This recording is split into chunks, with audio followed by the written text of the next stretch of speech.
What you said about the kind of the critique but acceptance, it reminded me a bit of the prophets also critiqued very heavily the sacrificial system, the praise and the sacrifices of Israel. But I would argue, I have argued against the idea that they were saying throw out the sacrificial system or throw out that whole system for Israel, but that they wanted to be trued up to the original intent, that justice and sacrifice would go hand in hand with one another. And I think I would guess that you would say what the nation could be with a human king also idealizes, or there's an idealized view here that justice and kingship and nationhood could go together as well in some not seamless but workable fashion. So what would you say are, the subtle critiques of nation and state that you see kind of strewn across the project? I mean, you could start in the Pentateuch if you wanted, but what are they worried about when it comes to leadership and statehood, like where it goes wrong, the pinch points, as it were? Okay, just one last word about Yeah. this issue of reading the critique as though it's throwing everything out. That ends with Noah, Hmm. and that it's very important to you have to read the narrative as a unified narrative. I know lots of academics don't Right. like to do that, Yeah. but it is constructed as one story by Jeremiah or whatever whatever prophet we had at the end of this process, and the story raises at the beginning, in the early chapters of Genesis, it raises the possibility that that you should just throw out all the evils of human beings. And God confronts this possibility of destroying the whole world, and he destroys it, and he starts again, and human beings continue to be sinful. I mean, his hand-picked, beloved Noah and his family, they're immediately, it turns out that they're sinners too. So the crucial background for every part of this story is to understand that it's told from the perspective of God has already decided that he's not going to destroy the world. He's not going to say, oh, you can't, you're so evil you can't run a state. You're so evil you can't do a temple service. You're so evil that that your prophets are stealing words from one another.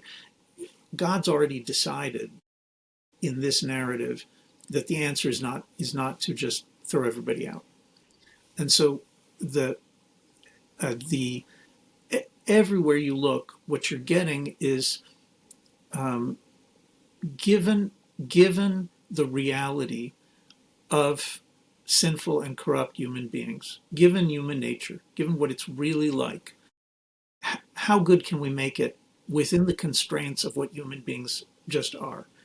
Okay, so then there's a number of basic critiques, and by the way, all of these biblical critiques end up being central to the Anglo-American political inheritance Hmm. later. Okay, so I mean to So yeah. begin with, So let's do this. well, let's do a few. I mean, there's a lot of them, but let's do a few. So let's begin with we were going to talk a bit about the reissue of my book, The Virtue of Nationalism, which came out 7 years ago, and Basic Books just issued it in a second edition with all sorts of additions to it and revised. So the issue of nationalism comes out of the question of Babel, which is the question of the Assyrian Empire, the Babylonian Empire, the Egyptian Empire, the Persian Empire, the Alexander's Empire, and so on. It's always the same question. Human beings want to make a name for themselves. And the question is, if you're not going to uproot that, if you're not going to throw it away, and you're going to allow it to stay, okay, so it turns out that it's not just the Tower of Babel, but in the next chapter, in chapter 12 of Genesis, God tells Abraham, I'm going to make you a great name. In other words, God is telling Abraham, I'm going to fulfill your longing, your natural human longing for a great name, but we're not going to do it in the way that the Tower of Babelites, the Babylonians, and so on wanted to do it. Yeah, the wordplay And makes this kind of unmistakable because he even descends from the line of Shem, and then his yeah, no, it's like beating you over the head right. with it Yeah. if you're if you're willing to be open to seeing it. But the so that goes naturally with the prophet's hostility towards empire. Hmm. In their eyes, look, in the eyes of emperors and these civilizations who built these empires, they stand for prosperity and peace. You know, the god of the Assyrians sends them out onto the battlefield every single year for 300 years to conquer the four corners of the earth. Why? They say so, in order to end wars and bring prosperity Right. and peace. Right. It's kumbaya. The Yeah. Assyrians, right? To establish They justice just and righteousness in the land. Right. Yeah. yeah, Yeah. exactly right. And so, and the prophets look at this and they say, you know, the Syrians are seeking to conquer the world in the name of justice and prosperity and peace, but in fact, they don't care how many people they slaughter. They don't care how many people they enslave. They don't care what they steal or what women they rape. If you ever, I mean, I don't know how many people in the audience have done this. If you just take like one of those sort of old books that describe the Assyrian Empire, Mm. it makes your hair Yeah. stand on end. Yeah. I mean, it's in the name of these beautiful values, but in fact, uh, it seems that the prophets were correct to see it as uh, the most horrific kind of amoral tyranny. And so the first thing that I think that Christians and Jews learn politically from the Hebrew Bible is the idea of borders, you know, which to us are often, you know, at least older people think borders sound like a natural thing. In the Hebrew Bible, no, in the Hebrew Bible, there's borders everywhere. God's giving, you know, God keeps giving borders to the Jewish people over and over again, beginning in Deuteronomy, and or you can even say beginning with Abraham, I mean, even actually. covenants are written on stones at the and placed at the borders, right? So Yeah, even and sacred so documents there's a exist there. really Yeah. big emphasis on this idea that if you that if you want to resist the the human the extremely evil human inclination to try to conquer everybody else and tell them how to lead their lives and kill them if they don't want to do it. If you want to resist that, then the biblical formula is uh, giving borders. God gives borders to all the nations. Hey there, if you've benefited from this content at all, please hit the like and subscribe or subscribe and like one of those or both of them together on this video. It helps us tremendously with the math algorithm nerd monsters. I mean, the first step to giving, you know, to preventing your people from becoming like the Assyrians is to get them to understand that they're not allowed to take 1 inch of the land of their neighbors, which first appears at the beginning of Deuteronomy. That Moses warns the people that they won't be allowed to get an inch of the lands of Ammon and Esav, and the and that model where you say, look, let's give everybody their own space, and you know, you live your way, you let other people find their own path to God, you worry about your path to God. That's very basic to the political, the Hebraic, the Jewish political teaching. Well, can I push back on that one because I think the natural problem that would arise in my mind is in Genesis 15 where you have God saying, "Look, the borders are from the river in Egypt to the great river Euphrates," right? So like it has this very expansive vision of the borders of Abraham's Well, descendants. So how would you fit that in with this idea of restricted borders? well, you know, the problem is that, you know, expansive kind of, it kind of depends on what generation you're looking at it. When um, it living in the modern state of Israel, you know, where Syria is a wholly different civilization. then of course it looks like wow, that's quite expansive. But I mean, the first thing you can say if you want to is that those borders are not the borders given to the tribes of Israel in the book of Joshua. When they're conquering the land, Syria is excluded. So interesting question what's going on with this, but let's just take like sort of the broadest possible approach to this. The the the the borders that go from the river of Egypt, which we don't know what that is, Right. but it's probably not the Nile. It's probably Yeah, something gets the Wadi El Arish, I think, or yeah, it's probably Wadi El Arish. Although you can make other arguments, but it's probably someplace not far from the current Israeli border in the Sinai Desert. Um, but um, but if you want to ask, like, why would any of the prophets talk about from Sinai to the from the border of the desert in Sinai to the Euphrates?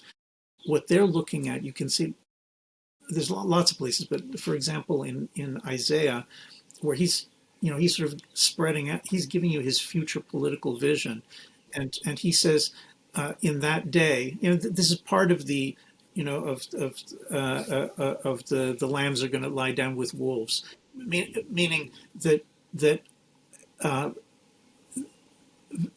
large, strong, viciously inclined nations will no longer go around eating all the smaller nations. mm, And so the picture that Isaiah gives us is, he says, in that day Israel will be Shlishiyah, it'll be a third, together with Egypt and Assyria. mm, And so his vision is that Egypt is incredibly powerful, and Assyria is incredibly powerful, and Israel is small and weak, and suffers from the aggression of both its neighbors.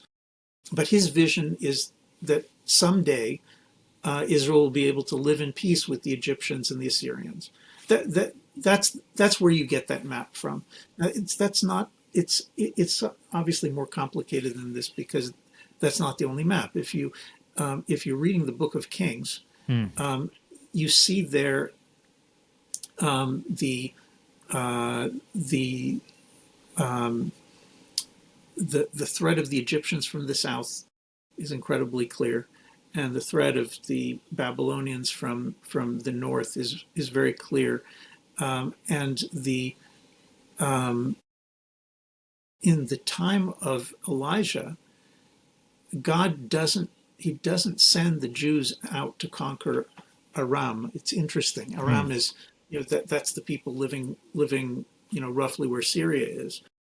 And instead of sending out the Jews to conquer Aram, um, uh, God tells Elijah, what we really need is we need a better king in Aram who's going to be Mm. some kind of convert to Judaism. He's somebody that we met before, and he he comes to Samaria and he accepts the Jewish God.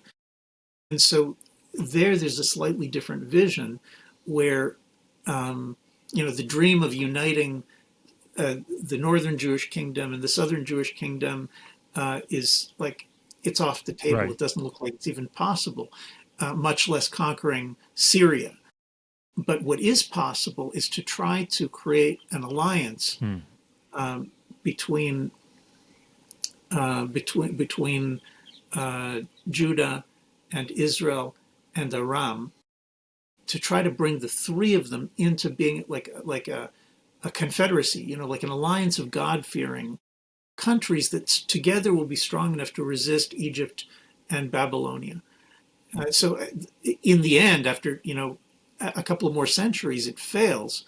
But as a text teaching us about politics, it's a remarkable vision that says, look, you've got to work with what you've got. Like, of course, the ideal is that Israel and Judah should live under one king. That's obvious. And maybe the ideal is also that Aram should be part of that. But in reality, we don't have that. So in reality, the next best thing is a confederation. Let's try to put up godly kings in each of these three countries that together can meet the common enemy. Yeah, it strikes me too that Isaiah, when you get to the very end of Isaiah, where he's really laying out a future political reign that is God enforced or God enhanced, or the new heavens, new earth, you get what Christians will be familiar with, this kind of idea of every tribe, every nation, every language. The nations are coming in, right? So there's this kind of acknowledgement that there are still different people who speak different languages, come from different cultures, and have different borders.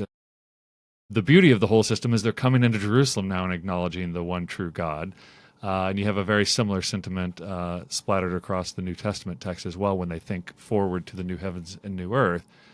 Go ahead. Sorry. It's also Old Testament. I mean, the vision of Solomon, Right. the King Solomon, the vision of the nations coming from the different parts of the earth in order to pay homage to the one God, the Jewish God, the universal God. That's right there in Kings and even earlier. But if you're looking at this politically, I mean, theologically is part of politically, but if you're looking at the political side of this, the idea of independent, Jewish independence, which and various of the prophets also talk about the freedom of other peoples, of other nations, especially at the end of Jeremiah. That there's lengthy discussion that includes wishing for at least a few other nations to regain their independence because they deserve it. That vision of political independence, which is today we use the word nationalism, but that word it just means it's political theory speak for a world of independent nations, for a world in which instead of one empire, or two or three big empires fighting over the world, you'll have many different nations, each one having its own freedom. That vision is intrinsic to the biblical politics, and I'm not sure that you can find any authors who think differently. Yeah, I think until you ask the tough political questions like, do they actually think that the best thing that could have happened was that Egypt would become Jewish or something like that? Or did they believe that Egypt can do its thing? It would be great if Egypt acknowledged the one true God, the Almighty. That would make things better. But the goal isn't to imperialize Israel at this Right. time, right? With looking forward to the new heavens, new earth, that's going to be the reality. God will be king. Yeah, We will all be subject. yeah, but does God being king have to mean that there's one universal empire? Right, right. I'm not at all sure. I mean, let's focus on another famous piece of Isaiah's vision is in that day the nations will come from the ends of the earth and they'll say let's go up to the house of Jacob and learn from his ways. But and that vision of the nations coming to learn from the Jews in Jerusalem, that's everywhere. I mean, the prophets argue about all sorts of things amongst themselves. They really don't agree. There's many things they don't agree about, but this they agree about. That versions of that vision are in Isaiah, in Ezekiel, in Jeremiah, in Micah, in Zechariah. I mean, it just over and over this vision. The nations are going to come. They're going to say, "Let's go up," and they're going to come and learn in Jerusalem. Nowhere do those prophets say that Israel is going to go out and conquer them. Right. It, it, Deuteronomy it, 4 also, you get the first version of this, right? That people are going to look at the law and say, what a wise and discerning people who has a God so near to them, right? and that's also an ideal. Like sometimes we get people looking at the Jews and saying, "What a wise and discerning people." Sometimes you get quite the opposite. Right. But but in terms of the vision that's being presented, the vision that's being presented is surprisingly consistent across many centuries and many different prophets, where there's a conscious resistance against the idea that conquest is the tool for converting the nations to the true God or to the truth generally or to the true way of life. That's something that in the Old Testament vision is we need to be good enough to make people want to come and learn from us. If we're not, then we're not doing our job. But we can't say, oh, they're not coming to learn from us, so let's go conquer Afghanistan. Right. Yeah. So there's a an anti-crusades and even the spread of Islam across North Africa. Right. This is not the way to go. Right. This is not the way we do things.